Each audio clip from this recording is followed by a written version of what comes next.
कौन हो तुम? क्या तुम्हें नहीं मालूम मैं कितना शक्तिशाली हूँ? अब मरने के लिए तैयार हो जाओ। किसने कहा तुम शक्तिशाली हो? मैं जिस जंगल में रहती हूँ वहाँ तुमसे भी ज्यादा शक्तिशाली जीव रहता है।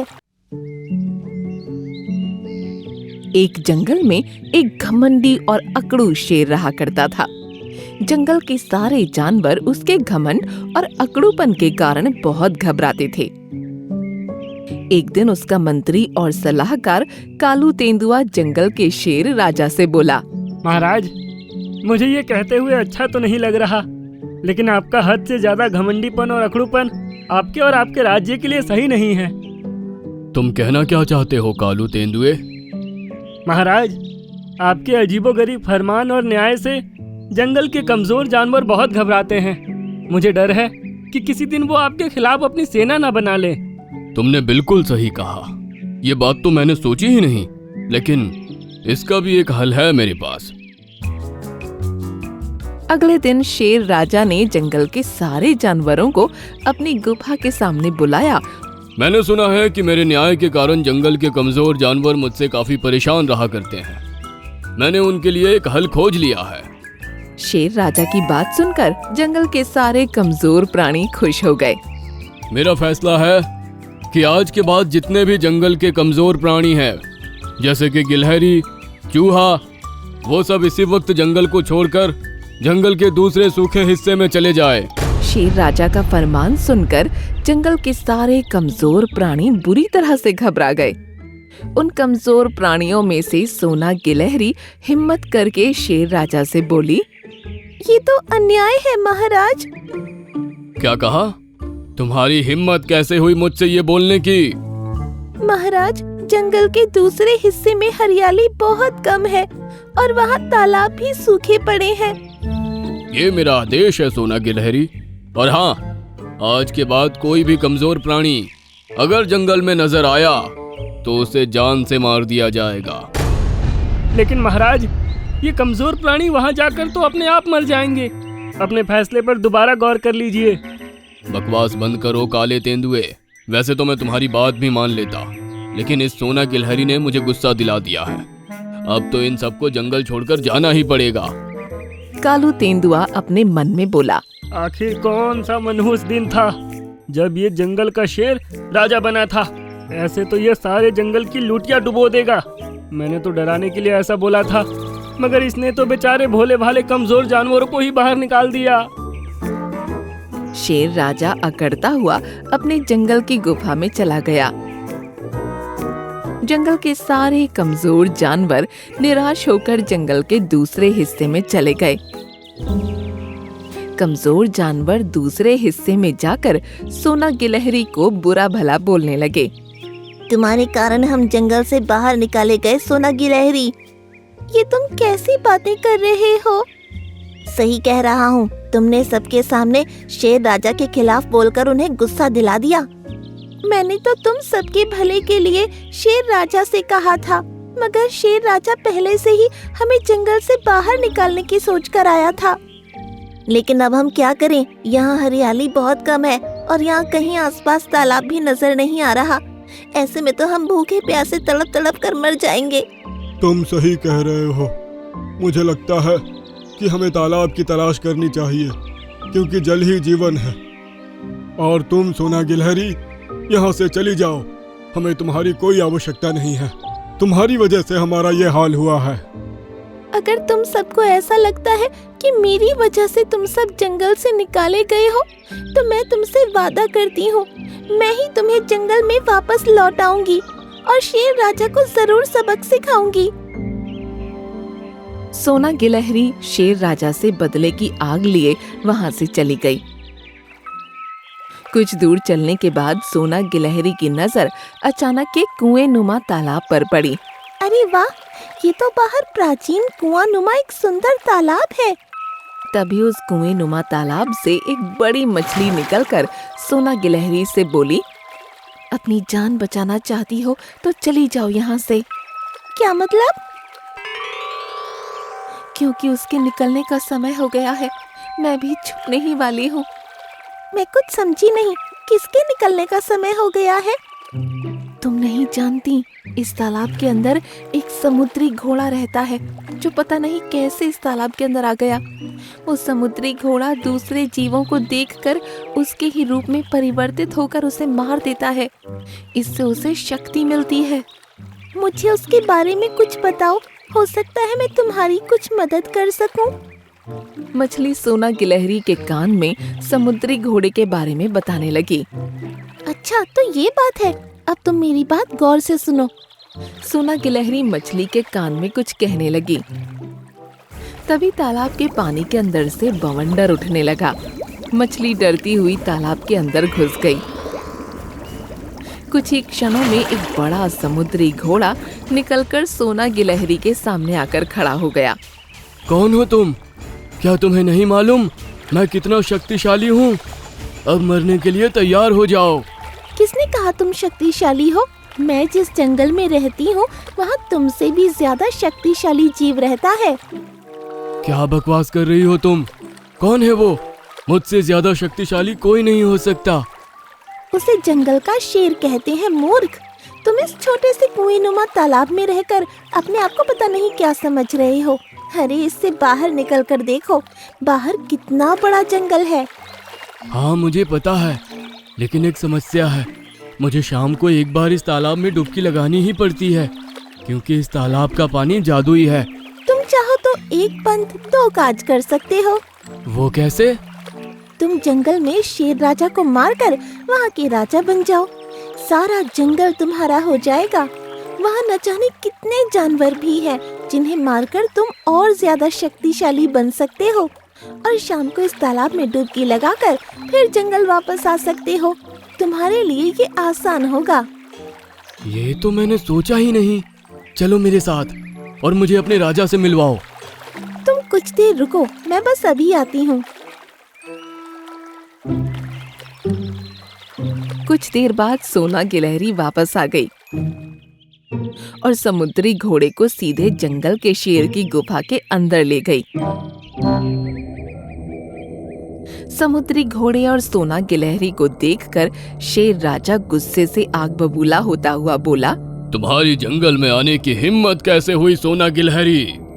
और तुम अपने साथ ये अजीब से दिखने वाले कौन से प्राणी को यहाँ पर लेकर आई हो? शेर राजा ने इतना कहा ही था कि तभी जंगली समुद्री घोड़ा शेर राजा के रूप में परिवर्तित हो गया। अरे ये तो मेरे ही रूप में परिवर्तित हो गया। जरूर मुझसे बदला लेने के लिए तुम कोई बहरूपिया लेकर आई हो जो मुझे मारकर मेरा जंगल हथियाना चाहता है, लेकिन मैं इसे छोड़ूंगा नहीं। शेर राजा के रूप में परिवर्तित हो चुके समुद्री घोड़े की आंखों से आग की लपटें निकलने लगीं। कुछ ही क्षणों में जंगल का शेर जलकर राख हो गया। शेर राजा के मरते ही समुद्री घोड़ा अपने असली रूप में आ गया। देखा तुमने मैं कितना शक्तिशाली हूँ? आज से आप ही हमारे महाराज हैं। आज से मैं तुम्हें अपने राज्य का सलाहकार घोषित करता हूँ। अब तुम ही मुझे बताओगी कि जंगल के बाकी जानवर मुझे कहाँ मिलेंगे जिन्हें मैं खा सकूं। वो सब छोड़िए महाराज, आप तालाब के पास जल्दी से चले जाइए। शाम हो चुकी है, आपका तालाब के अंदर डुबकी लगाना बहुत जरूरी है। अरे हाँ, ये तो मैं भूल ही गया। समुद्री घोड़ा दौड़ते हुए सीधे तालाब के पास पहुंचा, मगर उसने देखा कि तालाब पत्थरों से ढका हुआ था। ये कैसे हो सकता है? सुबह तक तो ये तालाब बिल्कुल सही था। समुद्री घोड़ा पत्थरों को हटाने का प्रयास करने लगा, मगर अचानक उसके शरीर में आग लग गई। वो जलकर राख हो गया। उसके शरीर को राख में बदलते ही सारे कमजोर प्राणी जो छुपे हुए थे बाहर आकर सारे पत्थरों को हटाने लगे। तालाब के अंदर से वही मछली उछलती हुई बाहर निकलकर आ गई। तुम्हारा बहुत बहुत धन्यवाद सोना गिलहरी। तुम्हारी चतुरता की वजह से समुद्री घोड़ा मारा गया और तालाब के जीवों को उससे मुक्ति मिल गई, और मेरे जंगल वासियों को उस घमंडी अकड़ू शेर से भी मुक्ति मिल गई। दरअसल सोना गिलहरी ने मछली के कान में अपनी योजना पहले से ही समझा दी थी और जानवरों से भी बोल दिया था कि समुद्री घोड़े के जाने के बाद वो तुरंत तालाब को पत्थरों से ढक दें। उसके बाद जंगल में सभी खुशी खुशी रहने लगे। बहन, ये चुलबुली गिलहरी के परिवार ने परेशान कर रखा है। सबकी मदद करते हैं जिस कारण सब उन्हें ही पसंद करते हैं। मैं मोर हूँ, तब भी मैं बाकी जानवरों को पसंद नहीं हूँ। तुम सही बोल रही हो, हम दोनों मिलकर उनका परिवार खत्म कर देंगे। ये कहानी है उत्तराखंड के जंगलों की, जहाँ एक गिलहरी का परिवार रहता था। वो बहुत ही अच्छा परिवार था। वो लोग जंगल में हर किसी जानवर की मदद करते थे।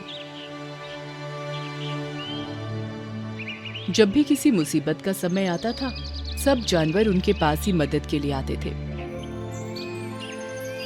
उनकी इसी अच्छाई के कारण उनके कुछ दुश्मन भी थे जो उनसे चिढ़ते थे। एक दिन छोटी गिलहरी अपनी मम्मी पापा से कहती है, मम्मी पापा, मुझे आपसे कुछ पूछना है। बोलो बेटा, आपको क्या पूछना है? हमने लोगों की मदद कब से करनी शुरू की थी? मेरा कहने का मतलब है, आप दोनों कब से सबकी मदद कर रहे हो? बेटा, तुम्हारे पापा की एक कहानी है। मम्मी, जल्दी से मुझे वो कहानी बताओ ना। बेटा, एक बार की बात है, जब तुम्हारे पिताजी कहीं से लौटकर वापस घर आ रहे थे, तो रास्ते में इनका एक पैर कहीं ठोकर खाकर टूट गया और उस समय ये घर तक चलकर भी नहीं आ पाए। अच्छा मम्मी, फिर क्या हुआ? फिर तुम्हारे पापा ने बहुत मदद मांगी, पर किसी ने उनकी मदद नहीं की थी। ये दर्द से तड़पते रहे। बस उस दिन हमने ठान लिया कि जब भी किसी को मदद की जरूरत होगी, हम किसी को अपनी तरह लाचार महसूस नहीं होने देंगे। बस तभी से ही हमने लोगों की मदद करना शुरू कर दिया। अच्छा मम्मी, सब लोग कितने गंदे होते हैं ना, जो किसी को दर्द में तड़पते छोड़कर चले जाते हैं पर उनकी मदद नहीं करते। हाँ बेटी, आजकल सबको सिर्फ अपना अपना काम दिखाई देता है। लोग मतलबी हो गए हैं, इसलिए हम सबकी मदद करते हैं। और तभी से लोगों ने हमें प्यार करना शुरू कर दिया। जो बच्चे अनाथ होते हैं, तुम्हारे पिता उन्हें अपने साथ रखते हैं और अपने बच्चों जैसा ही प्यार करते हैं। मम्मी, ये कितनी अच्छी बात है ना कि पापा अनाथ बच्चों को अपने साथ रखते हैं। कम से कम उन्हें अकेला नहीं रहना पड़ता, नहीं तो इतनी छोटी सी उम्र में और बच्चे क्या करेंगे? कोई भी जानवर उनका शिकार कर सकता है। हाँ बेटा, तुम भी आगे जाकर अच्छे काम करना, अपने पापा की तरह सबकी मदद करना। एक बार जंगल में बतखों के पास खाने के लिए खाना खत्म हो जाता है।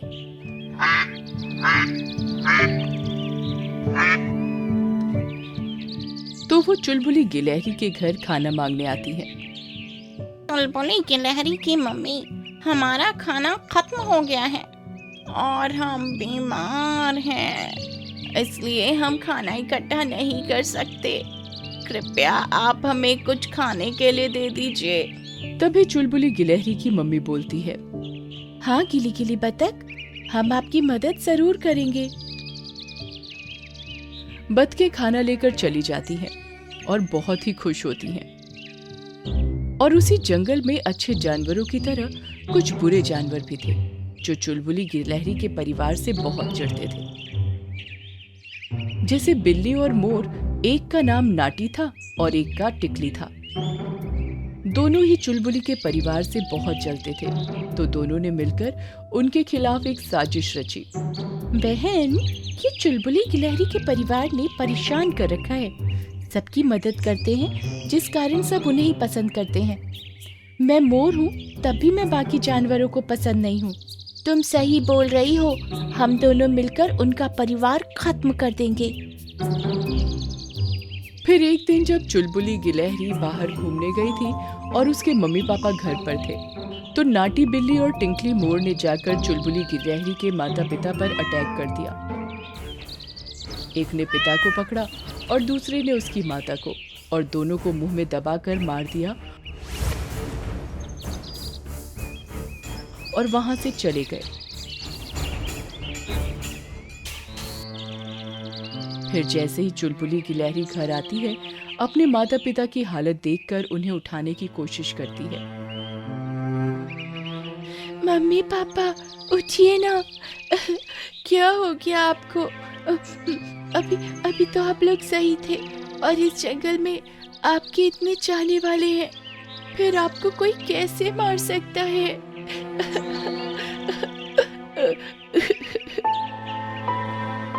चुलबुली गिलहरी बहुत रोती है। फिर उनके मरने की खबर सुनकर जंगल के बाकी पशु पक्षी चुलबुली गिलहरी को दिलासा देने आ जाते हैं, जैसे बोनी चिड़िया, कालू कौवा और नटखट बंदर। चुलबुली गिलहरी, ये सब कैसे हो गया? हमारे जंगल के गिलहरी समाज के महाराजा और महारानी को किसने मार डाला? मेरी बच्ची, तुम इतनी छोटी उम्र में अनाथ हो गई। बोनी चिड़िया इतना कहकर रोने लगती है। तभी नटखट बंदर बोलता है, मुझे लगता है ये नाटी बिल्ली और टिकली मोर का काम है, क्योंकि पूरे जंगल में सिर्फ वही दोनों चुलबुली गिलहरी के परिवार से चिढ़ते थे और उन्होंने ही इनको मारा होगा। हाँ चलो, हम सब मिलकर उन्हें सबक सिखाकर आते हैं। फिर जंगल में उन दोनों को ढूंढने निकल जाते हैं।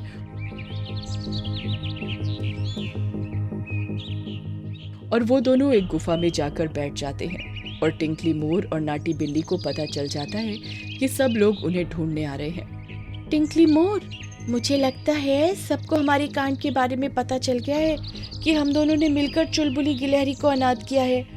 वो लोग अब हमें मारने आ रहे हैं। हाँ, तुम सही बोल रही हो। चलो इस जंगल को छोड़कर चले जाते हैं। वो दोनों भागने की कोशिश ही करते हैं। इतने में सब जानवर तेजी से उनकी गुफा में आ जाते हैं। फिर उन्हें कहीं भागने की जगह नहीं मिलती। कालू कौआ, तुम इन्हें अपनी चोंच से चोट मार मार कर इन्हें खत्म कर दो। फिर सब जानवर उन्हें मारने ही वाले होते हैं, पर तभी चुलबुली गिलहरी को ये सही नहीं लगता और वो सबको कहती है, नहीं, मैं इन्हें मारकर अपने माता पिता की मौत का बदला नहीं ले सकती। मेरे माता पिता ने लोगों की भलाई का ही सोचा था। मैं आज अनाथ हूँ तो इनकी वजह से, पर अगर मैं इनके साथ भी बुरा करूँगी तो इनमें और मुझ में फ़र्क क्या रह जाएगा? हमें माफ़ कर दीजिए चुलबुली गिलहरी, हमने आपके माता पिता को मारकर बहुत बड़ी गलती कर दी। हाँ, हमें भी माफ़ कर दीजिए। हमें उनसे जलन होती थी क्योंकि हर एक जानवर सिर्फ उन्हीं की अच्छाई की तारीफ़ करता था जो हमें अच्छा नहीं लगता था, पर हमने क्रोध में आकर बहुत गलत कर दिया। फिर चुलबुली गिलहरी उन्हें माफ कर देती है। वो अनाथ हो जाती है, पर उसके माता पिता की सिखाई बात उसके साथ थी और वो बोनी चिड़िया के साथ रहने लगती है। बोनी चिड़िया उसका बहुत ख्याल रखती है। चुलबुली गिलहरी भी अपने माता पिता की तरह ही लोगों की मदद करने लगी। इस कहानी से सीख मिलती है कि हमें गलत लोगों के साथ गलत नहीं करना चाहिए। और भी तरीके होते हैं लोगों को सबक सिखाने के।